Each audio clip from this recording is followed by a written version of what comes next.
Here is our approach, or our next session is on radical uncertainty, or rethinking our approach to risk and uncertainty given the current times. May I invite the moderator for this session, Ravi Gautam, CFA.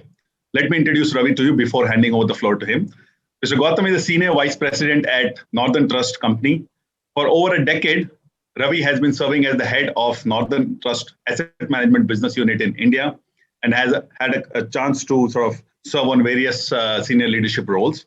Ravi holds an undergraduate and master's degree from BITS Pilani, as well as MBA with a research scholarship from University of Ohio, Toledo, USA. He's a CFA charter holder and a member of CFA Society of India. Ravi, the floor is yours. Thank you, Bihari. Appreciate that. Good evening, all, and a very welcome to all of you. It's my distinct pleasure to welcome Sir John Kay, and we're honored to have him here with us this evening. Just a brief bio on John.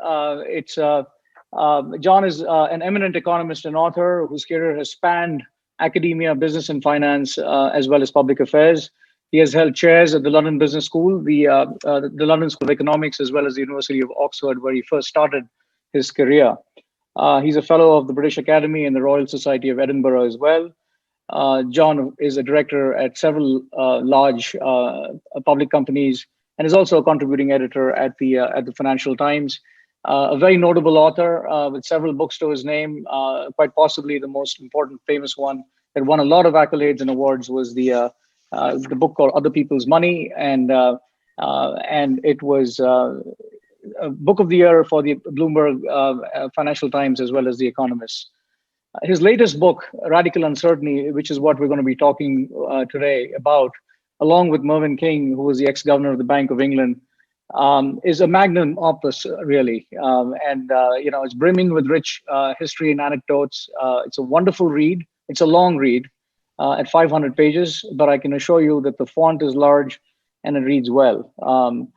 Now, rarely is a book on risk and uncertainty as well timed as this one, given as it is with the coronavirus pandemic that we're dealing with, and we don't fully understand the uncertain choices we may have to make, and how do we grapple with that. The author's central argument in this book is that the economics profession has become dominated by an approach to uncertainty that requires probabilistic thinking, to a very great detail and a very great degree. So numerical probabilities have to be assigned to a variety of uncertain outcomes, and a lot is hinging on that. And they argue that probabilistic thinking gives us a false understanding of our power to make predictions, and of course, a false understanding of the illusion of maximizing utility. With that, I'm just going to hand it over to John so he can get going. Thank you, John, for being with us. I hardly need to say much more because you've expressed so clearly the main argument of the book. But let me try and fill it out a bit. And let me start with a bit of history. A century ago, almost exactly a century ago, in fact, in 1921, two books were published on different sides of the Atlantic. One of them by very different people, in fact. One of them was by Frank Knight, who had been brought up in a Iowa farm and who became not only a professor at the University of Chicago, but was effectively the founder of the Chicago School of Economics. And the other was Maynard Keynes, who was, of course, the great British economist of the 20th century. And what he published in 1921 was what is effectively his doctoral dissertation, which was called A Treatise on Probability. So we had two books, Risk, Uncertainty and Profit by Frank Knight and A Treatise on Probability by Maynard Keynes. And if we can just summarize the relevant argument of the book for these purposes, let's start with Frank Knight. Next slide, please.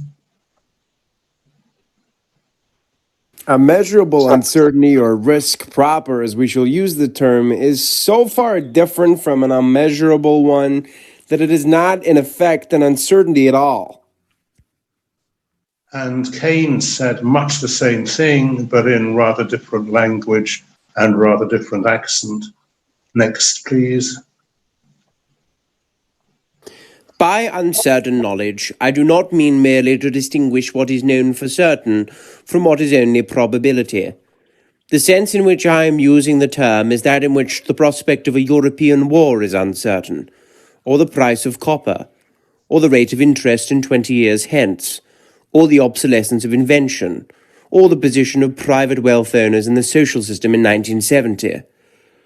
About these matters there is no scientific basis to form any calculable probability whatever. We simply do not know. So you will see that for both Knight and Keynes, a distinction between risk, which could be expressed quantifiably and probabilistically, and uncertainty, which could not, was absolutely central. And for Keynes, that was central. You will notice, perhaps, that the quote I gave was not actually from his original treatise on probability, but from a much later work, 15 years later, that it was central to his understanding of macroeconomics as well. It was because of radical uncertainty that the competitive market equilibrium that the classical economists had described could not be reached. But actually this view of Keynes and Knight through the 20s and 30s was actually challenged. In the first instance, most powerfully by one of Keynes's Cambridge colleague, as a great polymath, a similar polymath called Frank Ramsey, but later and more dramatically at the time of the Second World War by a group of American economists. And what they did was they extended the framework of rational choice, which was becoming dominant in microeconomic thinking. They extended that to choice under uncertainty. So they framed an analysis of uncertainty in terms of probabilities which were subject to the axioms of rational choice. And the culmination of that presentation came, next slide please, in 1952 at a transatlantic symposium to discuss risk and uncertainty. And the high point of that symposium was a dinner party with, next slide please, a particularly distinguished group of people. 4 of the people around that table, in fact, would win Nobel Prizes in due course. French economist Maurice Allais, Norwegian Ragnar Frisch, and Americans Paul Samuelson and Milton Friedman. So it was quite a distinguished dinner party. And what Allais did, and Allais that evening can be regarded really as the foundations of behavioral economics and behavioral finance, because what Allais did in the course of that dinner was to present the participants with a variety of choices under uncertainty.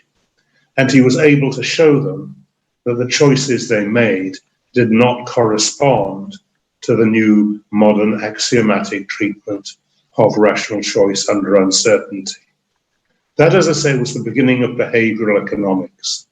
But you'll notice that what Allais was doing and the conclusion which the participants took away in the first instance from that meeting, the conclusion was not that this was a criticism of their behavior, their choices.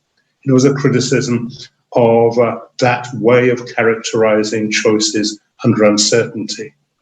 That is, if people as intelligent as the ones at that dinner party, and remember it was one of the most intelligent groups of people ever assembled, if that group of people failed to correspond to the underlying model of rational behavior, then there was something wrong with that model of rational behavior.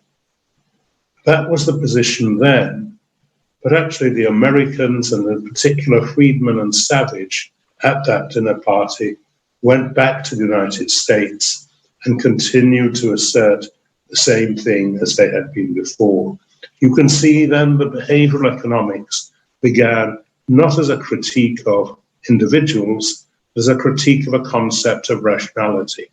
It's the beginning, but the response of Friedman and Savage was the beginning of tradition in economics in which if people didn't behave the world didn't behave according to the model, that was a weakness of the world rather than a weakness of the model. And that was the line which was taken up by Kahneman and Tversky in the 1970s and has largely been the basis of behavioral economics and behavioral finance ever since.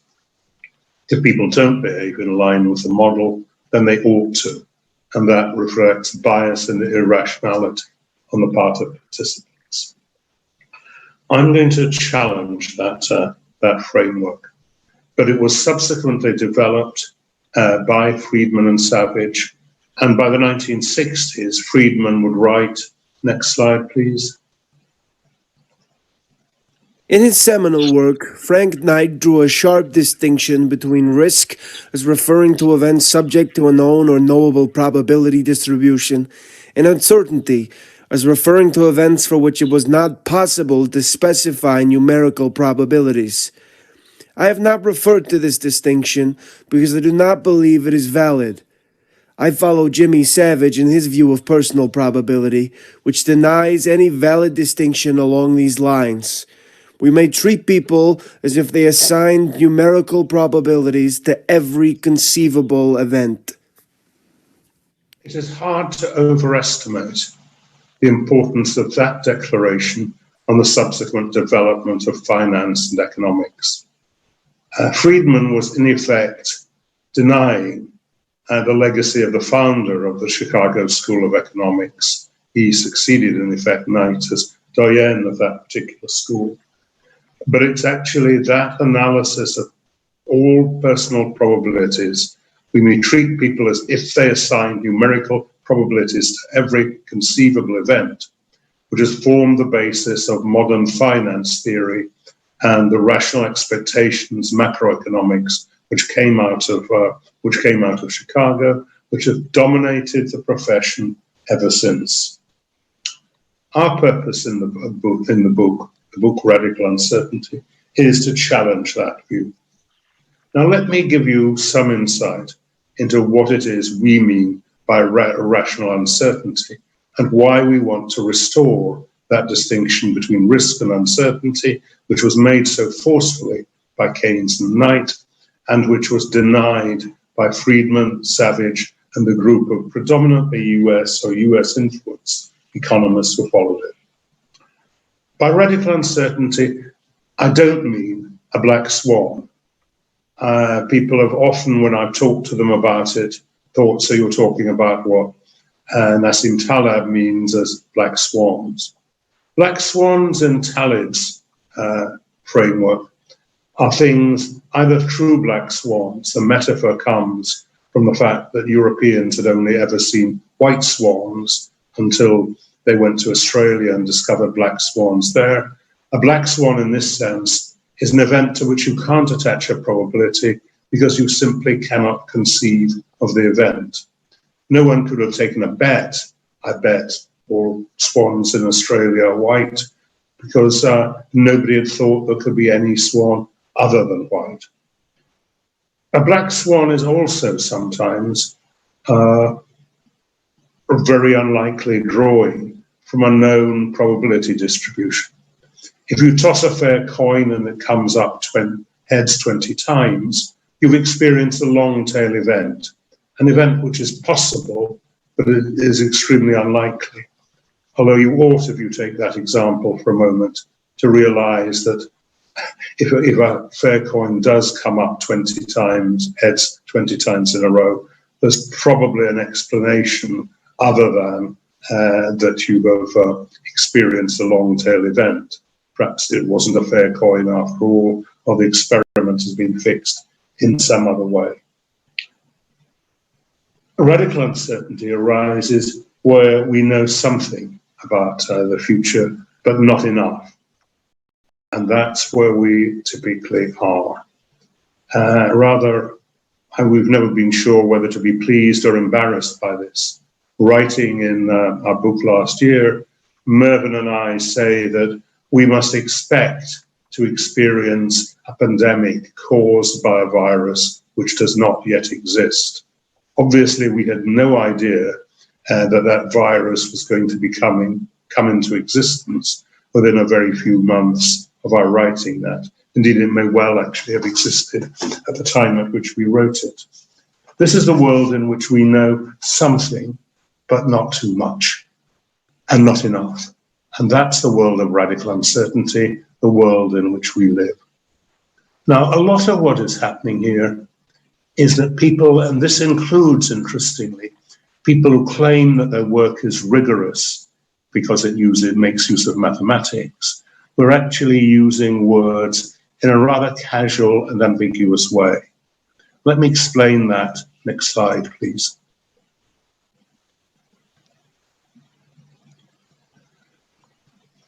We want to distinguish likelihood, confidence, and probability, which are typically conflated in everyday usage, but actually mean quite different things. If I know very little about India, I might say that it's likely that the capital of India is Mumbai, applying the general rule that the largest city in a country is very often the capital. But of course, with any knowledge, one knows that isn't the case. But then one then has what is equally quite a common experience around the world, which is that there is a political capital which is distinguished from a business capital. And if you know something about the history of various countries, you can understand why in the UK, London, in France, Paris, in Germany, Berlin, in Egypt, Cairo, are both the capitals and the business capitals of these countries, whereas in Spain, in Italy, in the United States, and in India, the business center, the largest business center, and the largest political center are different. These are things we know from our general knowledge of the world.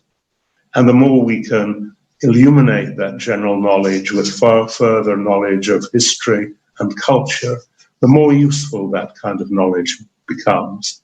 That's the world of likelihood. And we can express things in terms of likelihood without being able to talk about them in terms of probabilities. I posed for myself before I started this talk the question, is the capital of the largest state in India the largest city in India? I didn't know the answer to that question. I thought it was likely that it would be applying the general rule which I've described. And I went and established that the largest state is indeed Uttar Pradesh, and that Lucknow is both the largest city and the capital of that particular state.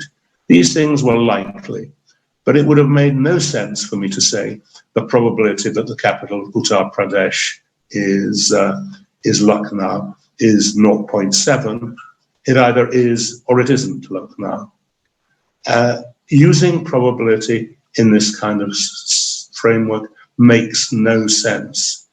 And it would certainly not make sense for me to take a bet with someone on whether it was Lucknow or not, because it's very likely that the other person knows certainly differently and perhaps more about the issue than I do.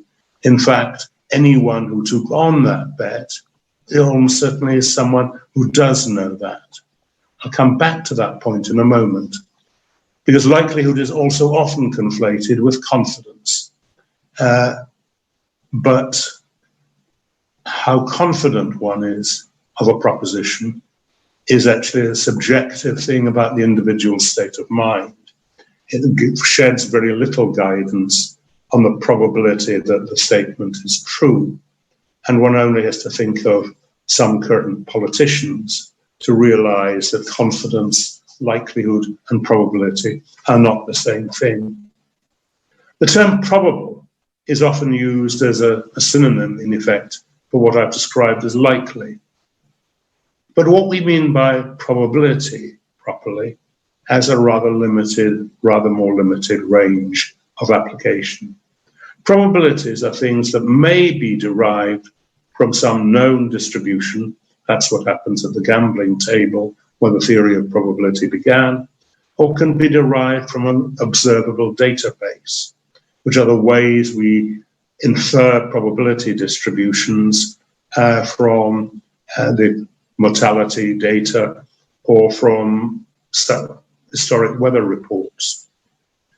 But the claim, which was the basis of Friedman's assertion, was that you can attach probabilities to anything by creating subjective probabilities, what some people have called prognostic probabilities, by seeing which gambles people are and are not willing to accept. And actually the reason why that is mistaken has never been better expressed, I think, than by Marlon Brando in the film of Guys and Dolls. And if I can have the next slide, I'll take you to what Brando said. Next slide, please.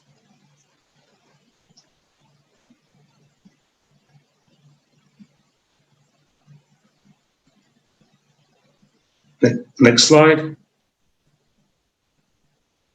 On the day when I left home to make my way in the world, my daddy took me to one side. Son, my daddy says to me, I'm sorry I'm not able to bankroll you to a very large start, but not having the necessary letters to get you rolling. Instead, I'm going to stake you to some very valuable advice. One of these days in your travels, a guy is going to show you a brand new deck of cards on which the seal is not yet broken.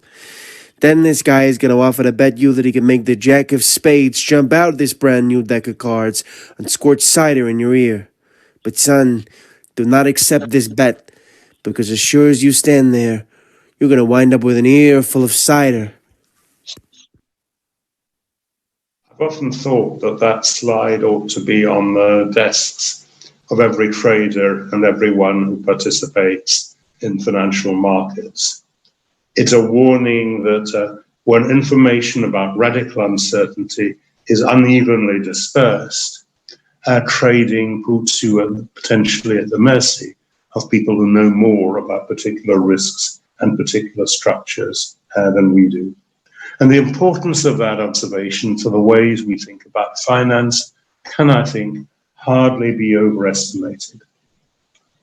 In finance theory as it is today, that we have the whole battery of techniques round about the capital asset pricing model, modern portfolio theory, the efficient market hypothesis.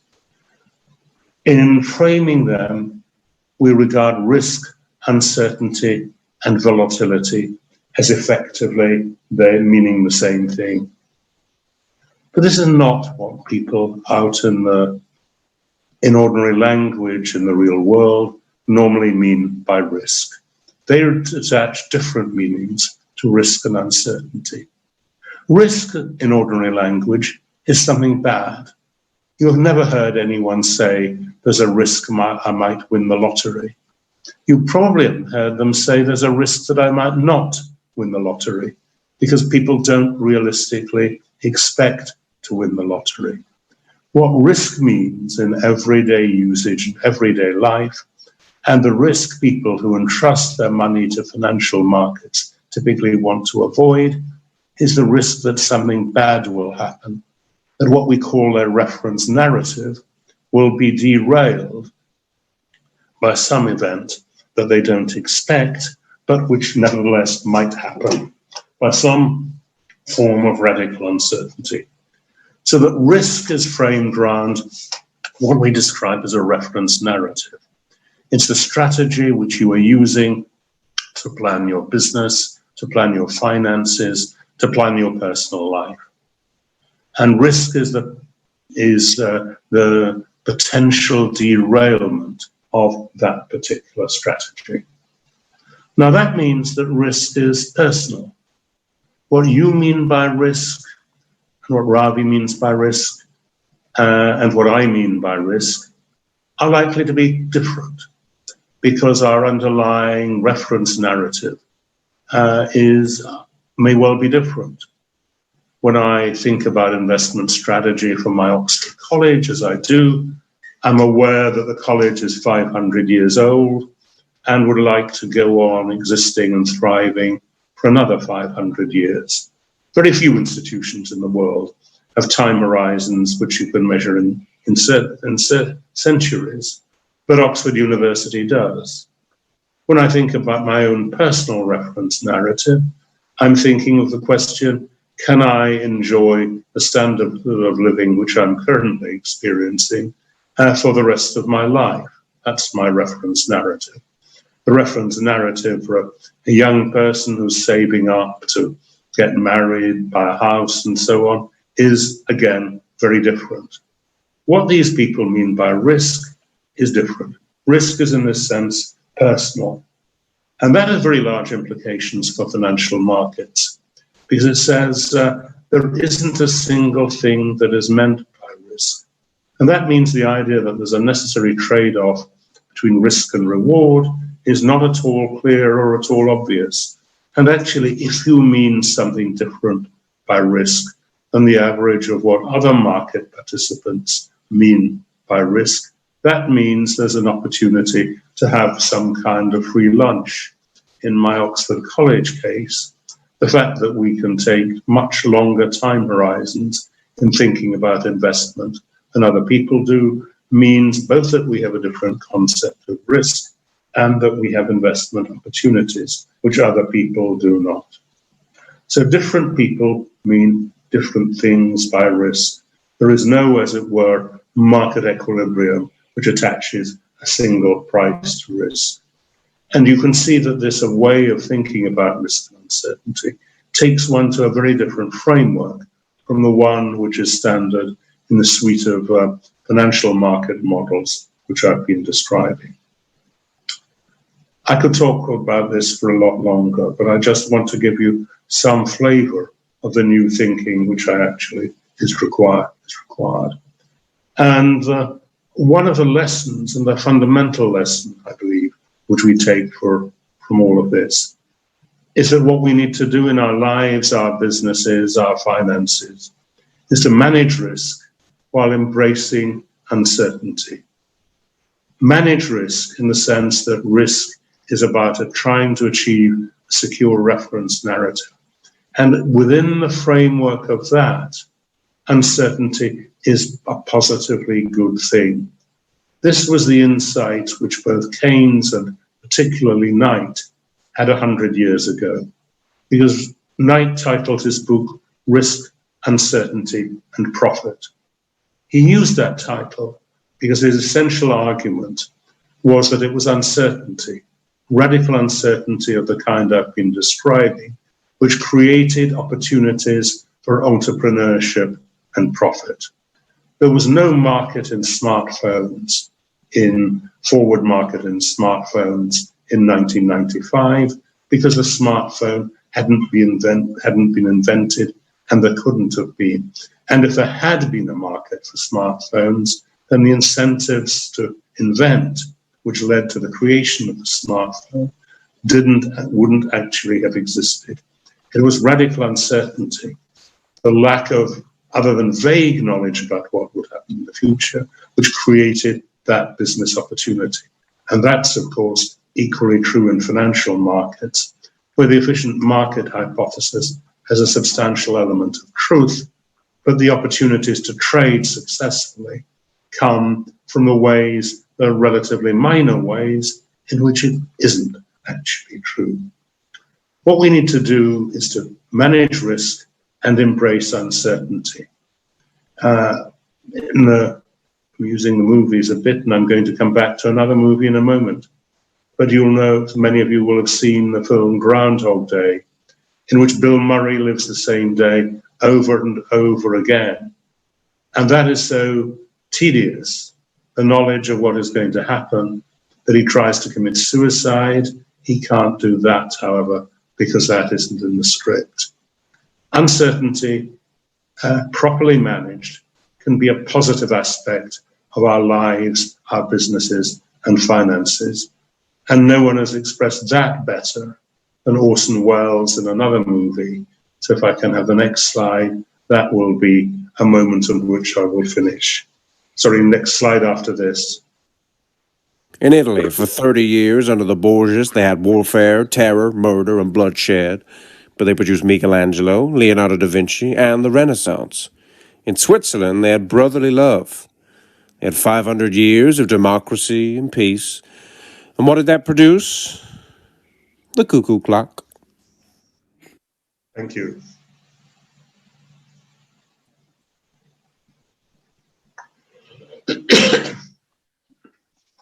Thank you for that, John. That was illuminating, and we're going to sort of discuss a few of some of those concepts and a few others that are in the book.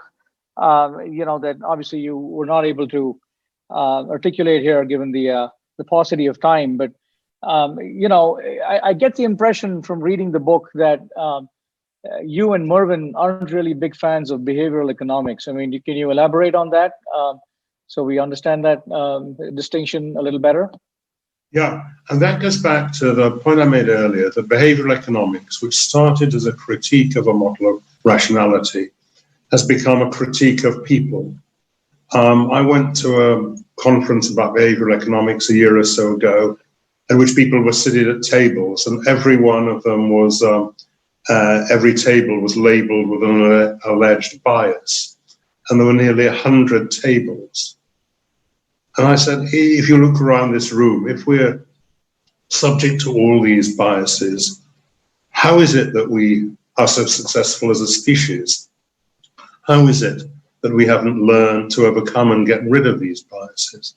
And the answer to that, we believe, is that most of these things are biases only in relation to a particular and flawed concept of rationality.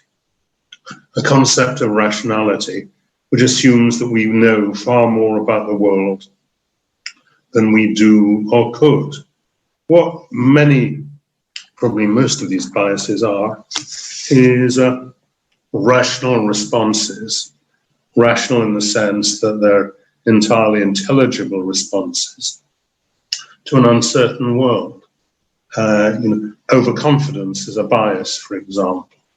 But it's rather easy to think of reasons why overconfidence might be advantageous in everyday life. Loss aversion is described as a bias. It's quite easy in an uncertain world to see why you might advantageously suffer from loss aversion. That's why we're still around and didn't get eaten by predators, and so on and so on.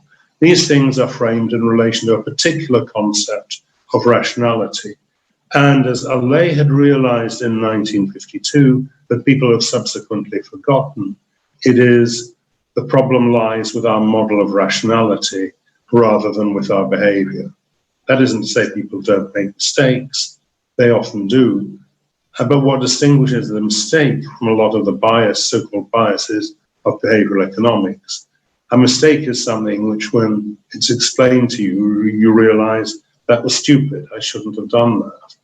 Striking thing about behavioral economics is even when people have these so-called biases explained to them, they go on behaving in that way. Great, thanks.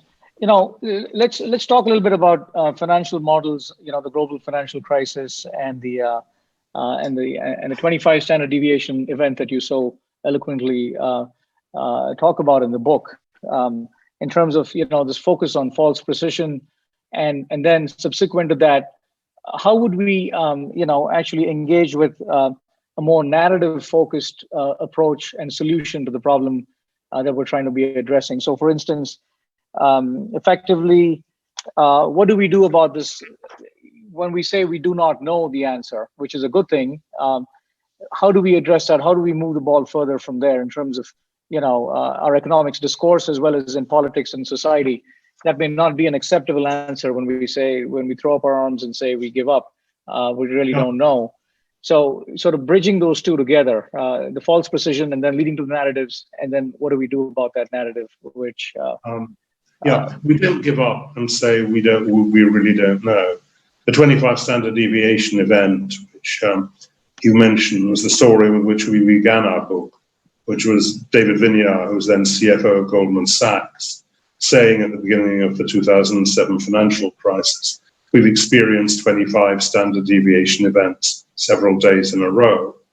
Well, he didn't mean that, or if he meant that, he shouldn't have meant that, because we know, if you know anything about statistics, you know that it's inconceivable you could experience 25 standard deviation events several days in a row. What he was saying, which was not actually saying very much, was that we've experienced events which were essentially impossible in terms of the Goldman Sachs models. But the Goldman Sachs models had been derived from historic data series in which the kind of events that occurred in 2007, 2008 simply did not occur. So how should people have been thinking? Well, let me take one example. What was going on in terms of the volume of trade in securitized products? There are basically two kinds of reasons, and this goes back rather to the insight that was expressed by Marlon Brando. The two kinds of reasons why people might trade risks with each other. One reason is the benefits of diversification and risk transfer. That is, I'm better able to bear a certain kind of risk than you are. And I think if you look at the way we frame the measurement of risk or the definition of risk in terms of risk relative to reference narratives, you can see that there are opportunities to trade risk advantageously if we have different narratives. But equally, it makes you can trade risks when one person knows more about the risk involved than the other party does. And that's the risk that Sky Masterson's father was warning his son against taking on. Don't get into bets where it's possible that other people know more about it than you do. So that risk transfer may be occurring because people who understand a bit about the risks involved are transferring them to people who understand less. And actually, what happened in the run-up to 2007, 2008 was people were telling themselves that the growth of trade in complex products was about managing risk more efficiently by spreading and diversifying it. Whereas in fact, it was people who understood very little about the products that they were selling them on to people who understood even less. And if you'd understood that narrative as a central explanation for what was happening, regulators would have been able to act more effectively than they did. And many of the people who lost so much money in the crisis would have been able to avoid that and manage it better. That's the merits of thinking narratively as well as quantitatively. Great, thank you.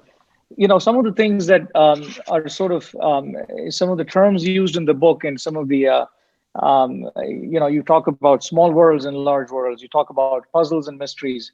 I found those fascinating, and there are easy ways to explain things to people, and I'd rather you explain it to our audience today. You use these terms, wicked problems, tame problems, large and small worlds, and then, puzzles and mysteries. And there's plenty of examples in the books where you shed light on the differences between those two, and I'd like the audience to hear what those are about. Yeah, it's interesting that one of the things we discovered was that in most practical subjects, in many practical subjects, people make this kind of distinction between. I think the distinction between puzzles and mysteries is quite a good way of expressing it. A puzzle is something that may be difficult, but it has a right answer. And when you find it, people will agree that it is the right answer. That's the crossword puzzle or the mathematical problem or whatever. It may be difficult, but there's an objectively right answer. And of course, the problem is well defined. It has to be well defined for there to be an objectively right answer. The mystery is where the problem is not so well defined and where you may not know what the right answer was even after the event. So one interesting angle on that, we talk about the work of Philip Tetlock, which many people on this conference may be familiar with. He is what he calls the Good Judgment Project, which is asking people to make forecasts. And he selects and assembles a group of people who are good at making these forecasts. There's a lot of interesting material in his work about the people who are good at doing these things and who are not.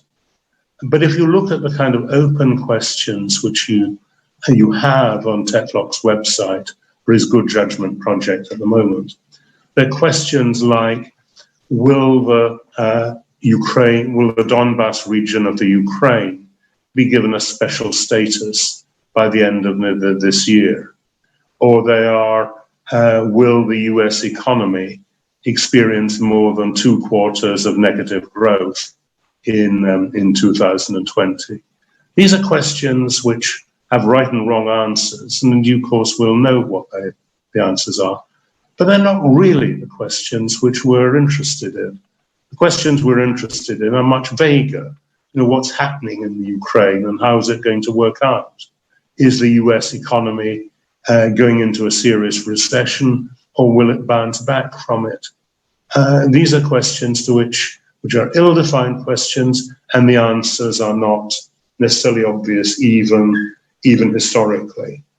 That's a distinction between the real-world distinction between puzzles and mysteries. And one of the things we discovered is that similar distinctions are made in quite a variety of different contexts.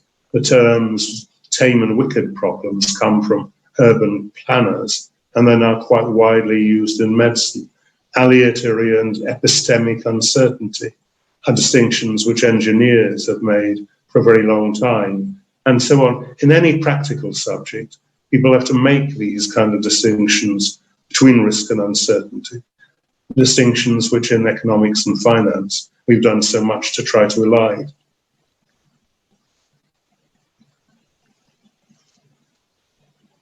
Okay, you want to mention large and small worlds? I mean, the fact that some things work in one and not in the other? Yeah, the distinction between large and small worlds is a small world comes from the puzzle, essentially. The small world is the model that is effectively true. It's completely descriptive of the phenomenon we're describing. The large world is the vaguer, ill-defined world in which we mostly operate.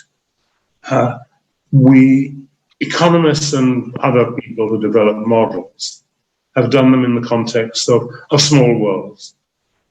And what we need to understand is that we can get ideas from small world models that may be useful in understanding the world, but they're not helpful to us in predicting the world. We give a series of examples of that. Some of the ways in which economic models, from Ricardo's comparative advantage 200 years ago to, say, George Akerlof's Lemon's model of 2 or 3 decades ago, which have been indispensable models for understanding phenomena that are going on. And both of these are important to understanding business and finance. But they're not in some sense true.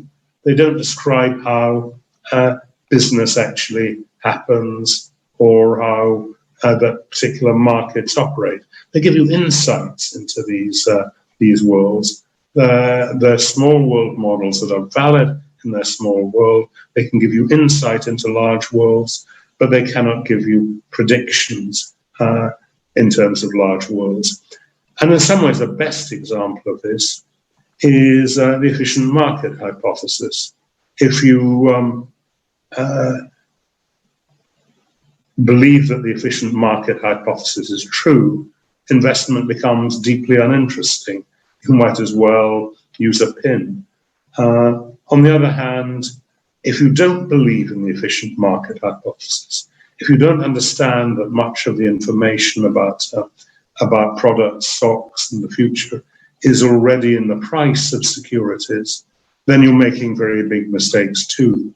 And the way you make money in financial markets is you have a good insight into the areas in which markets are not particularly efficient, which interestingly is precisely the insight that Knight had 100 years ago when he said that it was radical uncertainty that created profit opportunities for entrepreneurs. Thank you. Now, when you think about the coronavirus pandemic, and the world's reaction to that, I mean, of course, it's been different, by region, by country. Modeling was certainly had a part to play in that, in terms of trying to understand, trying to make sense and rationalize what the responses might be. And true to your book, it doesn't look like we know a whole lot about it. You can model it from an epidemiology standpoint. You model the peaks, you model the behavior of people through lockdowns, and try to do your best. Essentially, we're trying to cope in a situation like this, with imprecise data, with imprecise knowledge. Now, what would be an appropriate reference response to something like this? I mean, what, in your view, would be something we should be contemplating? I mean, will it change the way we make decisions on how we look at this going forward? What are your views on that, John? There are a lot of things about this pandemic that teach us lessons about uncertainty. The first is the one I think with which I began, which is that the epidemic itself is a striking example of radical uncertainty. We could know that an event of this kind was likely without being able to attach a probability to it or to make predictions about it. Secondly, we learn from this about how you actually manage radical uncertainty. Managing radical uncertainty is about creating strategies that are robust and resilient to events which you cannot anticipate.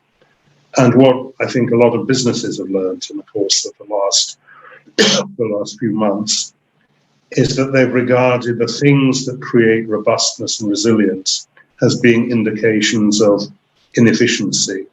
So you are engaging in lean production, just-in-time management, and the like. And then you discover that you have supply chains that are not robust to the kind of disruption that has emerged. We also learn, I think, about the ways in which people should and should not use models. We saw people making predictions about the effect of the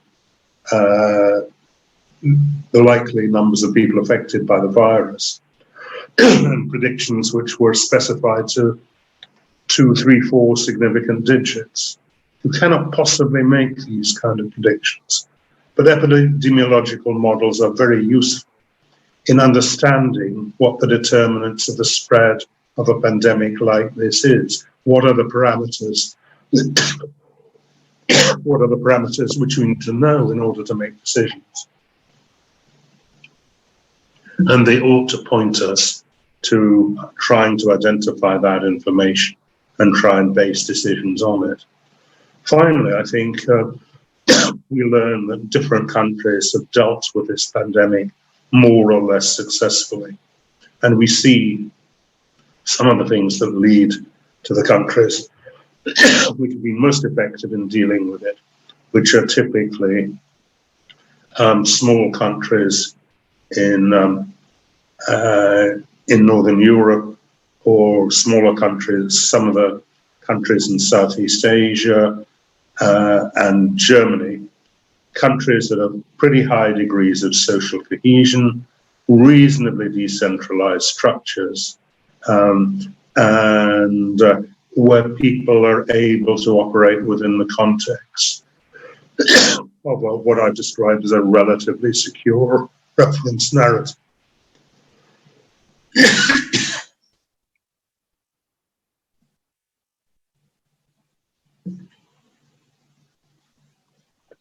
Great. Would you agree that there is a need for the models?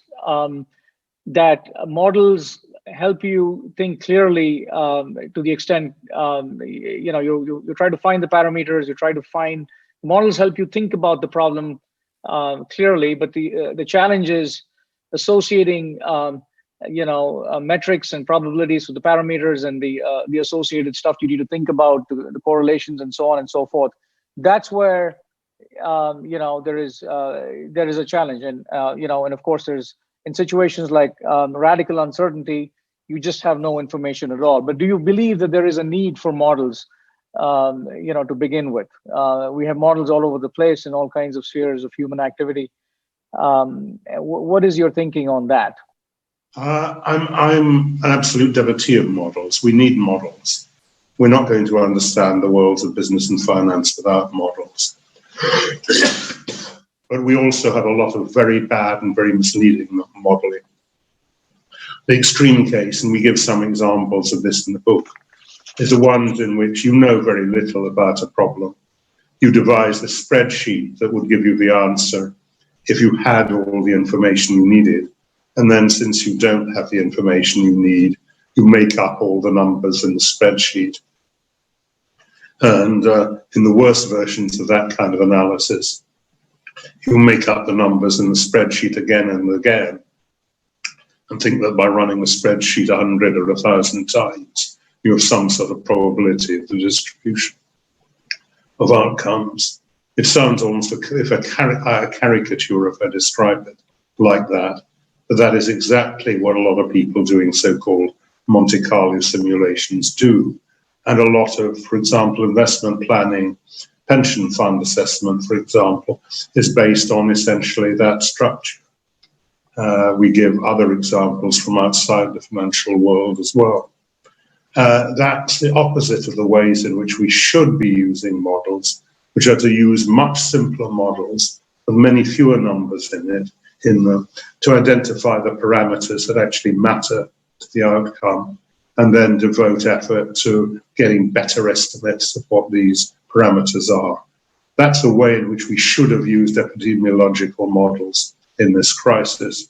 It's a way in which people should be doing this kind of long-term financial planning modeling as well. Use the models to identify critical parameters and then derive qualitative and quantitative evidence relevant to these parameters. Fair enough. One of the I guess the unknown unknowns, I suppose, is a good way to characterize what we're talking about here today to a large extent. Something you bring us. You mentioned the story of Donald Rumsfeld, the Defense Secretary of America at that time, who brought this up. You want to elaborate a little bit more on that, John, in terms of the concept of unknown unknowns and how it relates to what we're talking about today? It's quite interesting that Rumsfeld famously made that speech about known knowns and unknown unknowns and was rather derided for it. We actually looked into the history of all of that. And very interestingly, at the present time, the phrase unknown unknowns actually came from Boeing. And it came from Boeing in the 1950s in response to the first jet aircraft, or actually British-produced Comet aircraft, which were grounded after two unexplained crashes. And after the first grounding, there was an investigation. And people thought they'd looked at everything that might have caused these crashes. And then just a few weeks after the plane started flying again, there was a second very similar crash.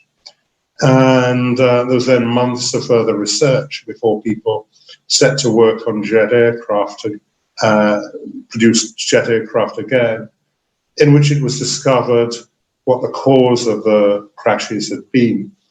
And if you ever look out a plane window and ask why all the windows are round rather than square or rectangular, the answer is what we learned from that particular event, which was that the square window set up metal fatigue stresses that have led to these accidents. That was described at Boeing as an unknown unknown. And the business of not knowing enough about what is going on and only learning it after two crashes is one which Boeing discovered in the 1950s, but Boeing seemed not to have remembered so well in the 2010s. Interesting indeed. So one of the questions that's come up as well is, factoring in all of this, what we've talked about today, how would wealth managers deal with this? What advice would you have for wealth managers in terms of dealing with radical uncertainty, their modeling? I know there's a lot of modeling that's going on with, advisors' portfolios, and you're well aware of that, the mean variance optimization and all of that. What advice would you give them in terms of the reference narrative perspective vis-a-vis their models and how they should be looking at their business and treating their clients? You'll see that we have deep skepticism about this kind of portfolio optimization analysis based on based on means and variances, and deep skepticism about the idea that there's a price of risk, and what you're trying to do is obtain some measure of your client's risk aversion. The way we are thinking of it, and the way I was describing in relation to the examples I gave you of my college's perspectives, my own perspective, my children or grandchildren's perspective, all of whom have different reference narratives, is that the first priority for the wealth manager, I think, is the conversation with the client, that it mutually establishes the relevant reference narrative, and then protects the client against that kind of reference narrative. And I think we're making some terrible mistakes in advising clients at the moment. I think I sometimes express it by, we confuse certainty with security. And that's a very serious linguistic confusion. I've described a lot of the problems with describing as coming from a casual way we use language. I use the example of a man who knows he's going to be hanged tomorrow, who has certainty but does not have security. And I'm afraid people who are planning for their retirement with the aid of current long-term bonds that yield almost nothing are pretty much in the position of the man who's going to be hanged tomorrow. The certainty you get is the certainty that you're going to enjoy a very low standard of living in your retirement. Well, thank you, John. Any parting thoughts on embracing uncertainty I in our lives? I think the final thought goes straight back to Knight, and it says manage risks to try and secure your reference narrative. And if you can do that, then you can embrace uncertainty. It's actually uncertainty that makes life interesting and rewarding, both in a financial sense and in a much broader sense. It's new experiences, unexpected experiences that actually give spice to life. So manage risk, embrace uncertainty. Great. Thank you very much. Vihari? Thank you, Ravi, and thank you, Sir John K., for an insightful session. Risk-free is definitely not equal to certainty, and uncertainty is not definitely equal to risk. That's one takeaway for me.